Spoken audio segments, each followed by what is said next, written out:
to you, Sanam. Now, these two men sitting down, but there are stumbling blocks Erdogan and Putin need to overcome.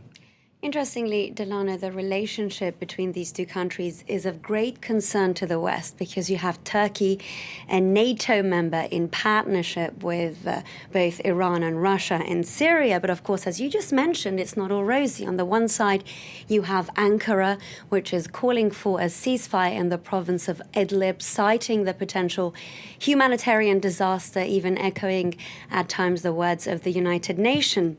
But of course, we know that the reason he's doing this is because he doesn't want an exodus of refugees landing on the doorsteps of Turkey.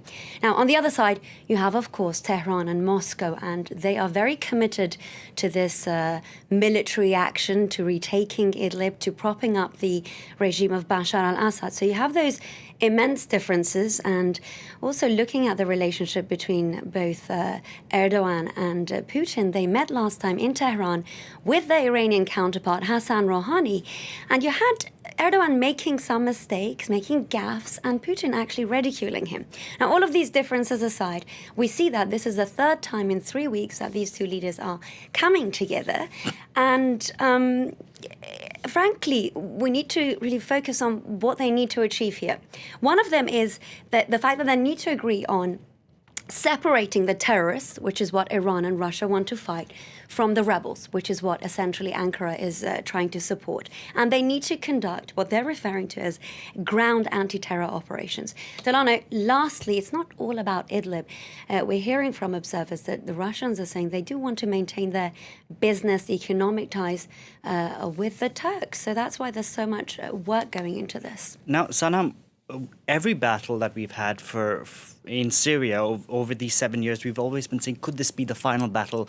But could this be the final battle, this battle for Idlib? It's a good question, Delano, because, of course, when the Syrian army took back the rebel enclave of eastern Aleppo 2 years ago in 2016, we saw the rebels and civilians even flood into Idlib.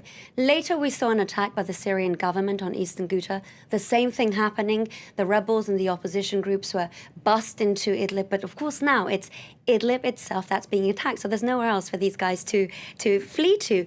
Now, what the battle will do, certainly, is eradicate the stronghold of the opposition, the rebel groups. But will it actually end the conflict? It doesn't look that way.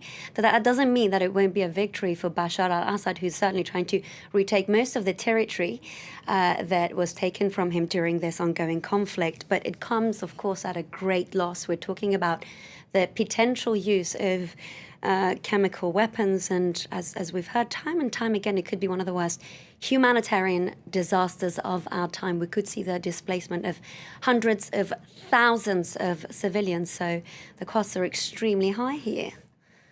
Sanam, thank you very much for that update.